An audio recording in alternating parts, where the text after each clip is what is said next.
જો મગન આ કેટલી આંગળીયું છે? 10. હું એને 11 કરીને બતાવું તો નો થાય.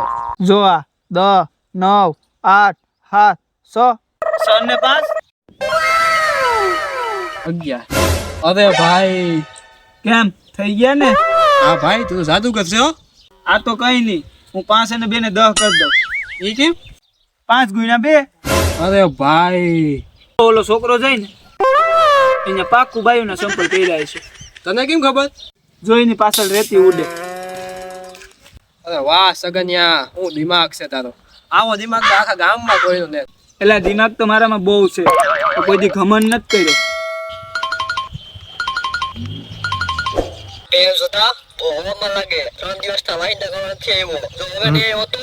સોરી ભાઈ સોરી, આ તમારે કામ પાકું થઈ જાય. કોણ હતું આ? ઓલો જગુ ડોન, આખા એરિયાનો ડોન છે. તો આજ તો એને મમરા ભરી દેવા. તું ત્યાં સાનો મનો રહેજે, આજ તો એના ટાટિયા હું ભાંગી નાખી.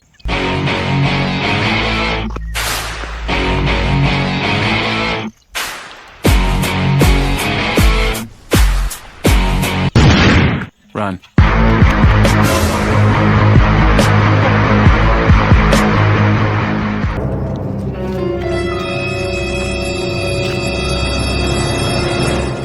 હા હું થયું સગન? હેલા બોમ્બ ફૂટ્યો. એલા બોમ્બ નતો, છોકરા લવિંગ ગયા પહોંચતા હતા. એલા હું તને જોતો તો, તું બીવે કે નથી બીતો? ઈ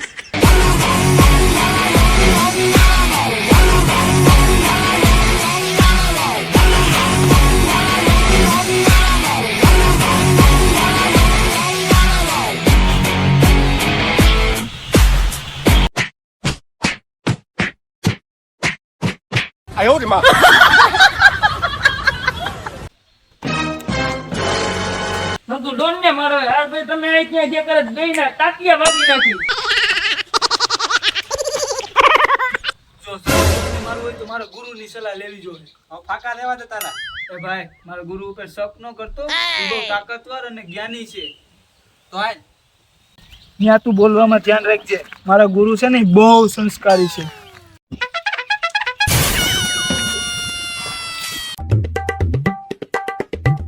આશિક બનાયા, આશિક બનાયા, બહુ સંસ્કારી છે. આશિક બનાયા. રામ ગુરુજી. સુખી રે બેટા.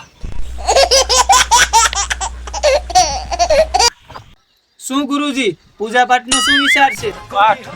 પાઠની તો ખબર નહીં, પણ પૂજા બહુ રૂપારી હતી. કદાચ મારી જીવ. નહીં ગુરુજી, શ્રદ્ધા ભક્તિ. શ્રદ્ધામાં બહુ કઈ નહોતું. તું રહેવા દે. ગુરુજી, દુશ્મનને મારવું હોય તો એની કઈ રણનીતિ કયો? એક સમયની વાત છે, જ્યારે સગન સદીમાં ઉતરતો હતો, ત્યારે હું જવાન છોકરો હતો. કારા વાળ, સલમાન જેવી બોડી ને શાહરુખ ખાન જેવી સ્ટાઇલ. કાશ સિમરન મારી જીએફ હોત. ગુરુજી, પણ હું બહુ પરેશાન હતો. ટોગુ ડોને મારી જિંદગી ઝંડ કરી નાખી હતી. એ પોરબંદરનો મોટો ડોન હતો. આની અને મારી કહાની એક જેવી છે. શું ખરેખર આનો ગુરુ એટલો તાકાતવર રહેશે? જોઉં જો. ટોગુ ડોનના અત્યાચારથી હું કંટાળી ગયો. પછી મેં વિચારી લીધું કે ટોગુ ડોનના ટાટિયા ભાંગી નાખવા. પછી હું ટોગુ ડોન પાસે ગયો.